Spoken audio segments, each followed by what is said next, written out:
Jesus stood before the governor, and the governor asked him, saying, "Are you the king of the Jews?" Jesus said to him, "It is as you say." And while he was being accused by the chief priests and elders, he answered nothing. Then Pilate said to him, "Do you not hear how many things they testify against you?" But he answered him not one word. So the governor marvelled. Now at the feast the governor was accustomed to releasing to the multitude one prisoner whom they wished. And at that time they had a notorious prisoner called Barabbas. Therefore, when they had gathered together, Pilate said to them, "Whom do you want me to release to you, Barabbas or Jesus, who is called Christ?" For he knew that they had handed him over because of envy. While he was sitting on the judgment seat, his wife sent to him, saying, "Have nothing to do with that just man, for I have suffered many things today in a dream because of him." But the chief priests and elders persuaded the multitudes that they should ask for Barabbas and destroy Jesus. The governor answered and said to them, "Which of the two do you want me to release to you?" And they said, "Barabbas." Pilate said to them, "What then shall I do with Jesus, who is called Christ?" They all said to him, "Let him be crucified." And the governor said, "Why? What evil has he done?"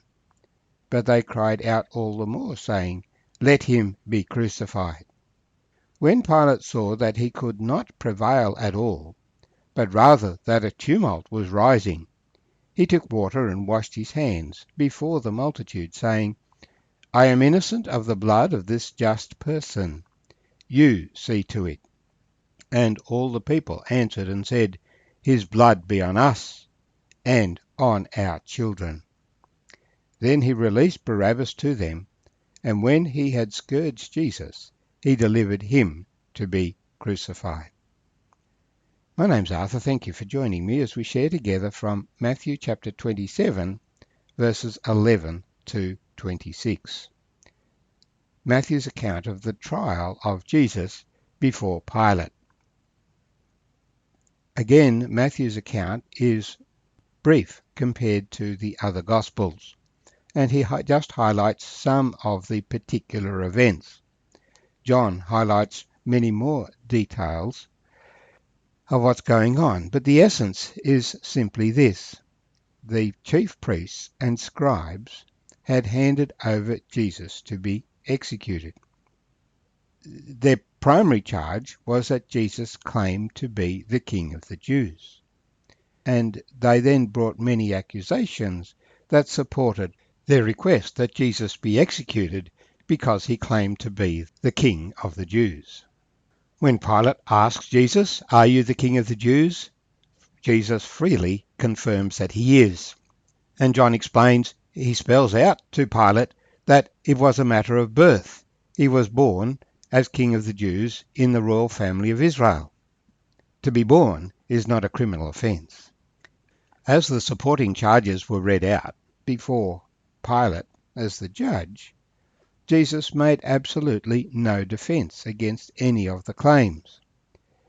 He didn't deny them, he didn't assert them, he didn't comment on them. He answered nothing. And Pilate quickly understood that this was not an ordinary situation. He was not a man who was seeking to defend himself against false claims or even true claims. As a seasoned judge, the governor marvelled greatly at this person who stood before him. The governor quickly realized Jesus was innocent of all wrongdoing. There was nothing that he had actually done that would justify the death penalty. It was his custom, as a sign of beneficence to the nation of Israel, to release a prisoner. And so he proposed releasing Jesus. Jesus obviously had a great personal following. But there was another prisoner, a notorious prisoner called Barabbas. We're told that he was a murderer, he had led an insurrection, and he was serious trouble.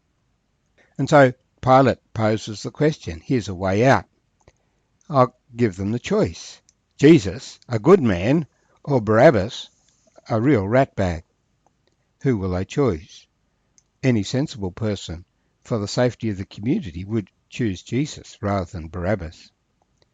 He understood that it was just envy that was motivating the chief priests. They wanted to be rid of Jesus just because he made them feel uncomfortable. Pilate had input from an unusual source. I'm sure it wasn't normal for his wife to be dreaming about the judgments that he was making. But on this particular night, she had dreamt and suffered many things because of this just man Jesus that had been brought before Pilate. She had heard about Jesus, and the thought that he was being arrested brought great anguish to her. So she sends a message to her husband, "Have nothing to do with that just man, for I have suffered many things today in a dream because of him." So Pilate was being encouraged to vindicate Jesus, which was where the evidence pointed. But the chief priests and elders were building up their support with the crowd, not the righteous of the community that respected Jesus, but the underworld of the society, to whom Barabbas was a hero. Politics makes strange bedfellows. They drew together a crowd of people who would support their cause, those who were opposed to Jesus, who could make a big noise before the court. And so when the governor asked the question, "Which of the two do you want me to release to you?" they called out Barabbas. And so Pilate said, "Well, what's an appropriate judgment for Jesus, who is called Christ? He's called the Messiah. What do you want to do to this one who is charged with being your king?"